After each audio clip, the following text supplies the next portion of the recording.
Hello, and welcome to another episode of Non-Productive. I am your host, Al, and I am in studio with Big Papa Pete. Yo. Pope. Howdy. And Naders. Hi. We are bringing you the second podcast about our MV Pride, Alphonse just died. where we are bringing some of the greatest characters of Pride together to battle in a round-robin competition to see who is the champion, who is the most prideful. Who's your favorite? Exactly that. Yes, that is our goal. Sports ball.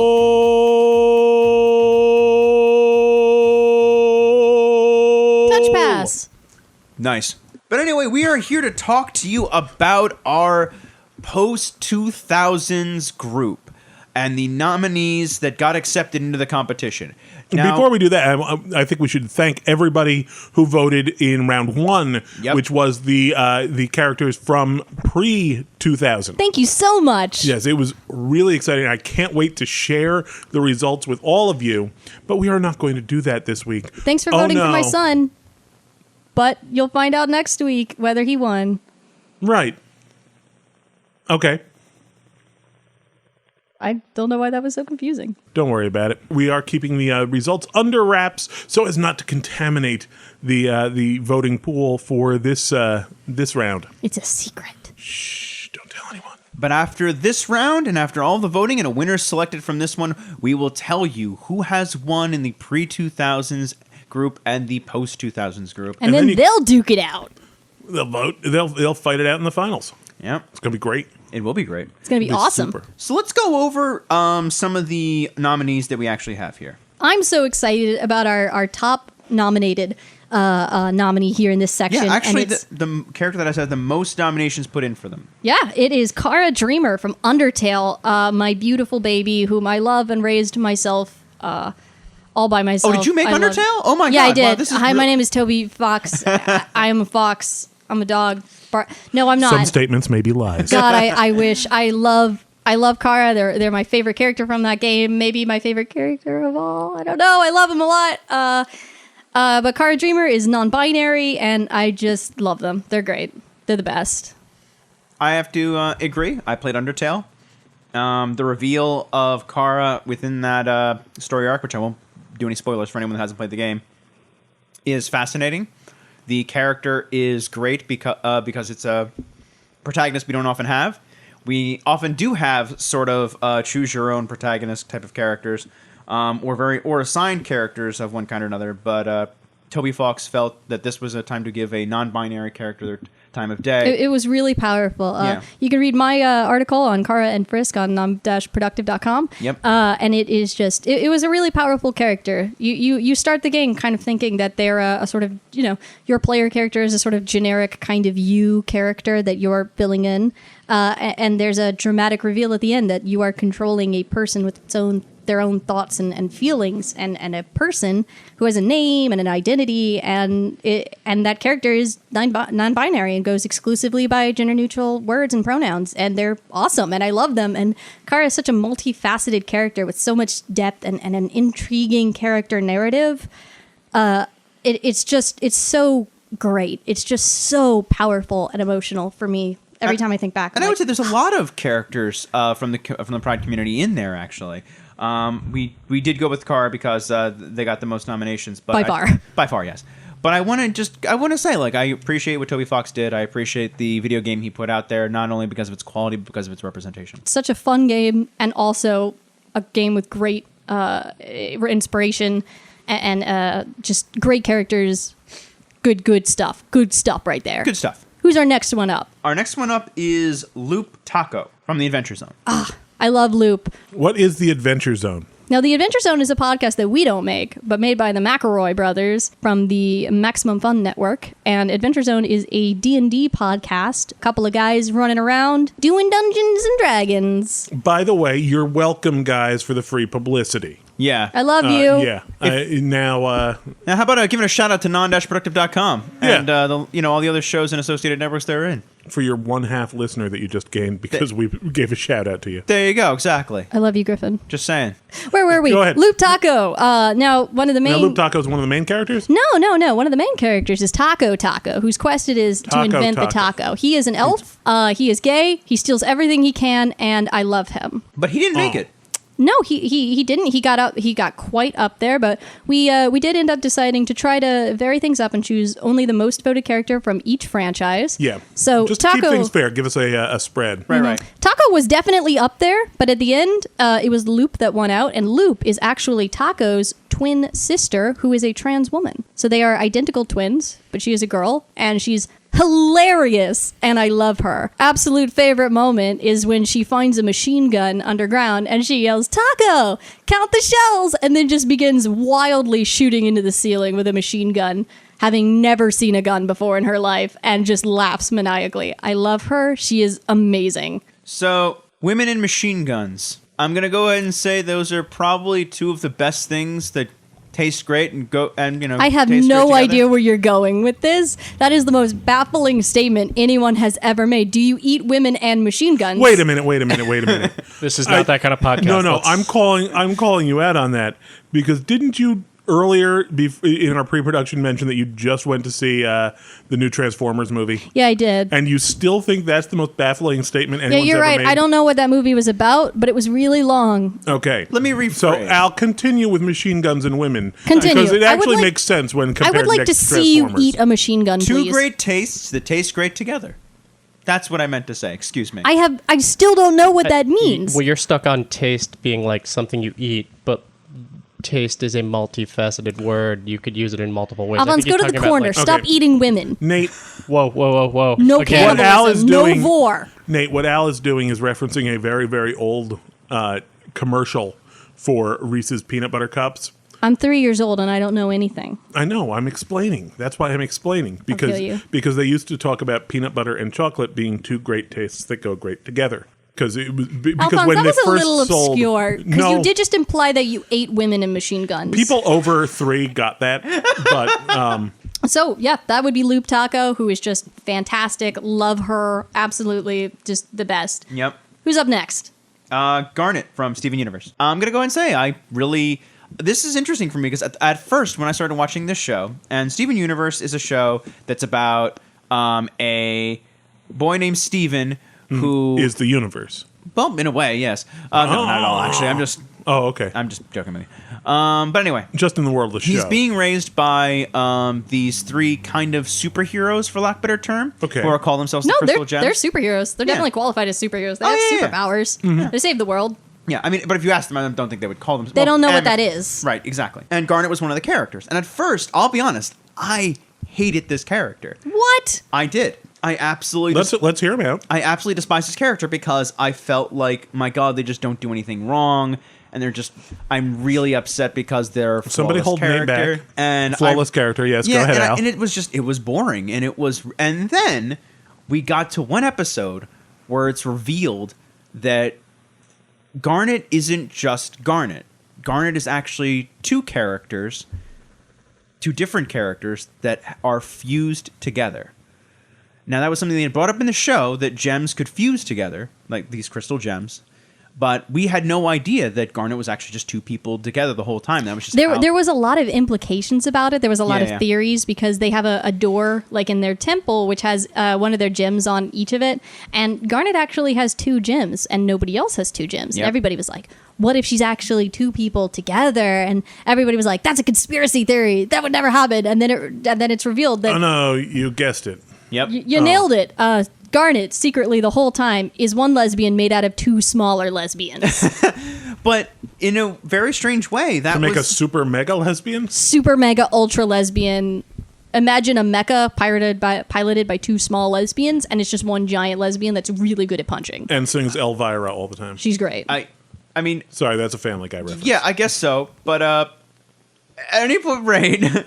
I do feel like that was such an impactful moment for me because it turned me completely 180 on the character because it wasn't a perfect person. It was 2 very flawed characters who we got to meet and interact with, that when together they made something that was almost flawless. Their relationship was what made them better. They bettered themselves by being together, and it justified the character to me in a completely new way, where I was like, oh no, it's not that this character's flawless, it's just that this is a relationship. This isn't just a person. This is the representation of that relationship, and the even when the character eventually does have trials and tribulations they have to go through, it feels more impactful because they're not technically alone. They're not facing it by themselves. It's always that relationship having to face those trials and the advantages that come from that. And also, she sings a freaking amazing song. Yeah, absolutely. Oh my God. Stronger Than You is so good. It's very good. Oh my God. It just makes me want to punch someone every time I hear it. It's so good. Yep. So our next character is Tracer from Overwatch, also known as Lena Oxton. I love Overwatch. I'm playing it all the time. I can't stop. Tell us about it.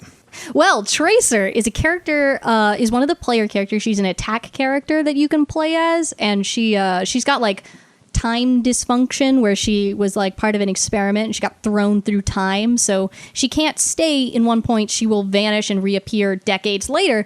But she got built this thing that goes on her chest so that she can stay in time, but she can activate it to jump around in time, so she can zip forward and regain health by zipping back, and you use her to just run around and shoot stuff.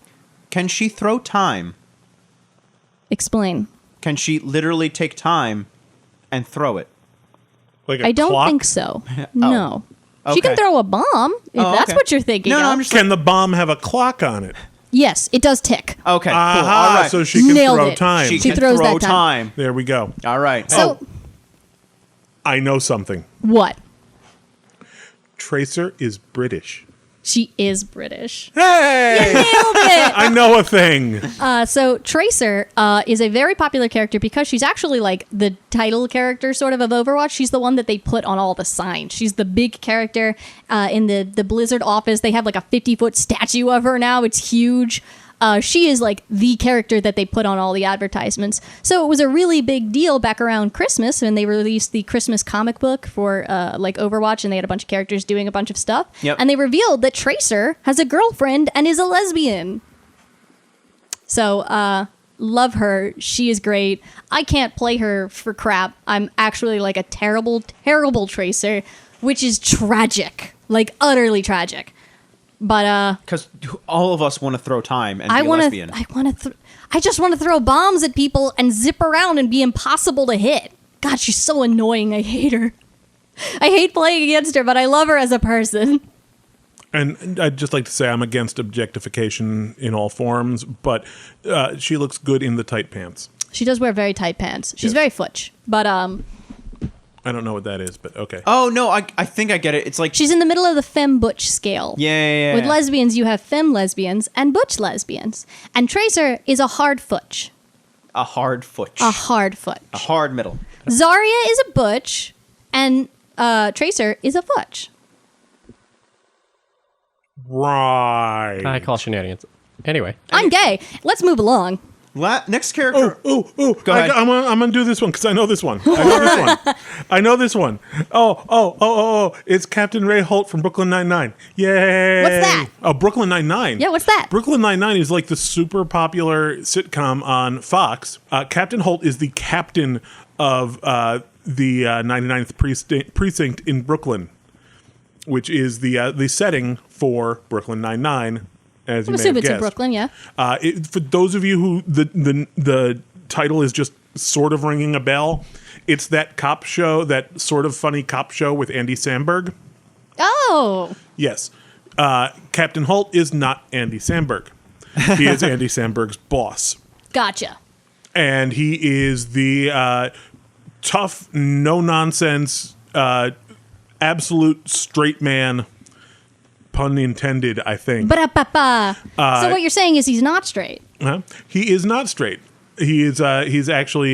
He has in a very loving, committed relationship. I believe, actually married to a long-term partner, and a big subplot of the series is the struggles that Holt faced in his attempts to rise through the ranks of the New York Police Department as an out gay male. That's awesome. And not just an out gay male, but an African-American outed gay male. Yes. So he had like a lot in the deck stacked against him.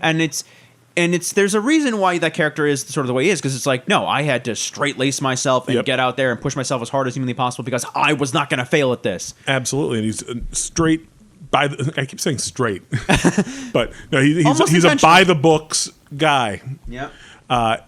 And it seems as though it was something that he had to do. He had to put on the facade of being a completely by the books guy in order to survive. Yeah. Because underneath that, he is kind of a fun guy. Yep. He does understand all of Peralta Sandberg's character, all of his shenanigans, and likes to get in the jabs every now and then. And him and his husband have the most adorable corgi ever. Yes. There's a corgi in this show? There's a corgi. And gay people? Not in it near Oh my enough. God. You're speaking my language. Yes, I highly recommend Brooklyn Nine-Nine. Yeah, I really liked it. I'd love to check it out. Definitely check it out. Pope, you look like Great you're show. chomping at the bit to talk about something. So coming up next, What? There's more? yeah, there's more. Oh my God! How can we Oh, top yeah. this? Pope, who's next? Moving on, we have Korra from The Legend of Korra. For those who are not familiar with the character, she's the second generation, not overall, of the Avatar series. So, like the spin-off of the original Avatar series, she comes after Aang. And next in the cycle, she was a waterbender to start with, and, came to master all four of the elements. Wow, kind of burning this. Anyway, so... Wow, that's weird. So, Yeah, this is a restart that. sequel Yes. to M. Night Shyamalan's The Last Airbender? no, they God. burned all the copies That of that. movie doesn't That movie exist. legally It doesn't didn't exist happen. anymore. Yeah, so... No, so You're you're being saying, written off the podcast So you're right saying now. The Lady in the Water is Yes. a prequel I'm to... currently showing you the door. yes. Oh, Anyway. Lord. Yep. That's a door. So, Nice. yeah, going back, technically speaking, Korra is the reincarnation of Aang. But why she plays so well into this contest is that she is, I believe, bisexual? Yes? Yes. Yes. So falling into that spectrum makes her wonderful and great, and why we all love her, as Nate would say. I love her. She's wonderful. I don't know anything about Korra because I didn't watch it. I thought she was nice. I didn't really like the show very much, but she was cool. I think she was a really cool character to make. She was a good idea for a good follow up to the Avatar. And she placed rather highly in our Women in Fiction competition, actually. too. People like her for a reason. Yeah. They did end that series on a very strong note that They did. ended up very controversial, as I remember it. Yeah, they did. In the end, it was sort of implied that there was not implied. There was a relationship between her and one of the male leads that eventually kind of fell apart, and her and one of the female leads started to hit it off. Asami. Yeah, Asami. And they started to hit it off, but the audience, besides a few people, didn't think anything was coming of it, despite there being like some hints and some intimate scenes concerning the two characters. It wasn't until the Very last scene. that the two characters went off together, holding hands, looking very, and like sort of joining hands together and looking into each other's eyes in Yeah. a very intimate moment that the creators then confirmed to be, no, that's them together. They're in a relationship now. Yeah. And that was as much as they could get away with at the time in a kid's show. And I think that's really important that we do have a strong, like, genuine character of Pride that gets to be like in a children's show. We don't hide it. We didn't sweep it under the rug. We did also have Garnet. We did have Garnet, but Garnet wasn't there yet. True, Garnet did come much afterward. Right. But What only I'm by saying- like a year. I know, but what I'm saying is like at the time, like I feel like this. Oh no, it was a huge deal at the time. Exactly. Oh my God. And I feel like this was one of those moments where we opened up the door for a lot of the possibilities Oh, that came absolutely. later. Korra definitely opened that door. Yeah. It was definitely a really big deal. It was a moment of testing what audiences would be okay with and how many horrible, angry letters you got from homophobic parents, Yep. And it wasn't enough to stop Garnet from existing. And I appreciate that Nickelodeon took that risk to say, no, we're going to let Korra be with a woman. We're going to let that be how it ends, and we're okay with it. And I think that character, not only representing that element of pride, but all being a bisexual, but also being a incredibly multifaceted character that had to deal with so much throughout the 4 seasons of that show, and just being a well-rounded, compelling character really gives them a lot in this competition. And I'm just gonna say, I would this is the character that I would throw my weight behind. Again, I just love them. I think they're fantastic. Okay, next up we have here's one of my favorites, Titus Andromedon from the Unbreakable Kimmy Schmidt, the Netflix series. Does everybody else know Titus? I know Titus because I've watched a few videos concerning Titus and about his representation. I find Titus to be an absolutely fantastic character, basically because it takes a very tired trope and adds depth to the character. And just from the few episodes I was able to catch, he's always such a joy on the show. He brings a presence with him that is actually better than I would say the main character is able to bring. And it's not because he's a side character or something like that. It's because that character and that actor bring that presence there every single time and it's a joy to see them interact. Absolutely. Mikey, his boyfriend, right? Yeah, I was talking about him with the rest of the cast in general. His boyfriend Mikey. Yeah, and they're just adorable. They're a great couple. Yeah, exactly. Yeah, perfect foils, really. I totally understand how Titus is can be an acquired taste, how you can be turned off at first, but the more time you spend with Titus, he's just great. He no new one. And I feel like concerning his character, doubly really playing through the whole act of coming out of the closet, first through himself, playing out through his past, and then again through into becoming his boyfriend, Mikey. Yeah, the whole struggling with his past back in, I forget where he was from, but it's small town, middle America. Playing his entire time through high school and his early life. Playing a straight man, even though he knew he was gay and was afraid to come out of the closet. Mm-hmm. I just think it's a really nice story, which leaves us with one more entry. And our very last character is Rose I was gonna say, Lalonde. Nate, tell us about Homestuck. I know about Homestuck, and Rose Lalonde is one of the 4 original main characters of Homestuck. She's a young girl. She's 13 years old and 15 eventually by the end of the series. And she meets an alien girl named Kanaya, who is Kanaya is a lesbian. And they begin flirting, and they have a lot of sort of moments. And there's a lot of LGBT characters in Homestuck, quite a few. But Rose and Kanaya have the longest sort of relationship. And in the post-series sort of stuff that there was, a lot of information, there were some Snapchat stories and things. They actually got married and had a wedding, and it was beautiful. And then they started raising a bunch of babies on the new planet, and it was just fantastic. Rose is a great character that people really like for a lot of reasons. She had so many different character arcs. Homestuck is really long. It's 3 times longer than War and Peace, I believe. So a lot of things happened with her. She was a musician, and she was a wizard, and she could control the sun and light. And then she went grimdark and turned into a Cthulian nightmare for a while.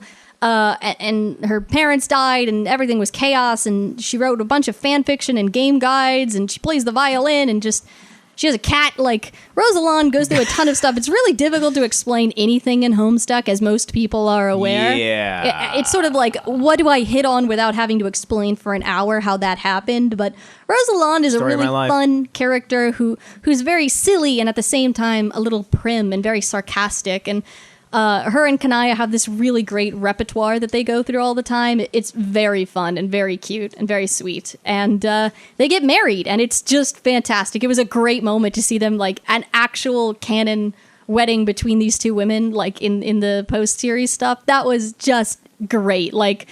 Get to actually see the wedding with the little dress and the little tux. I'm ah! It was great. It was awesome. It was such a good moment. Was it a good moment? It was a great moment. I love it. I love go. Rose. For those of you not in the studio, there are literally heart eyes over Nate right now. I know. It's adorable. I'm floating. I don't know how that happened. That's kind of creeping me out. Good. Actually. Can you see anything right now? No. Anyway. Okay. Well, sounds like a strong contender. A lot of strong contenders. By my count, 8 strong contenders. I'm ready 8 to throw strong down contenders. What are you ready to throw down about? I'm not everything. okay. Yeah. I'm ready to go at all. You're It's just a itching for a competition. fight. It's a competition. Of course, we're And it's ready got to me all throw- hype and ready to murder. So it's time to compete. Yeah. It's time to compete. Let's do this. And time to tell us who your faves are in our new section, the post 2000s. Come tell us who your top fave is in our new voting thing. Yeah. If you're listening to this, then I believe that means that the voting is live. Yay! So go to where you found this podcast and click on the vote link. And then vote. Yeah. With the voting mechanism And, that is embedded into the page. And also, if you have heart eyes like I do and you're just as excited about a character, maybe not one from this list, but any character that gets you really excited, an LGBT character, feel free to tell us about them and write us a guest article for our website. Too shy to do that? Leave a comment.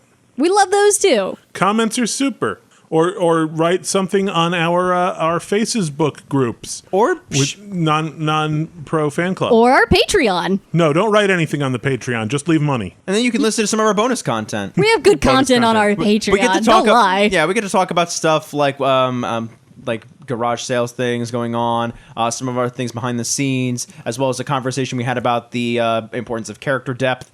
Yeah, we've got some fun Patreon Yeah. exclusive And some- shows, and we plan to make more. And some awesome stuff for you regarding related to the Non-Pro Comedy Show, which happens the first Thursday of every month. And God, is it a good show? It is. It's a fabulous show. It's at Just Jake's in Montclair the first Thursday of every month. Come out and check it out if you're in the area. If you're not in the area, buy a plane ticket from China, from Siberia, from wherever you are. Buy a ticket to China or Siberia, then buy a ticket from there to Montclair, New Jersey. Yeah, I can't go which there. probably has an airport, I think. But get to Just Jake's in Montclair. Definitely do all of those things, or at least one of those things. Exactly. Yes. But anyway, thank you all very much for joining us here tonight. Thank you very much for voting in our MV Pride competition. Hopefully your favorite character gets the win, but they're only going to win if you vote for them. So get out there, vote, and Tell your friends. share on Facebook, Twitter, Tumblr, Twitch. Start that campaign for your fave. Make sure everybody knows to vote for that one. Yeah. Yep. God. Good night, everybody.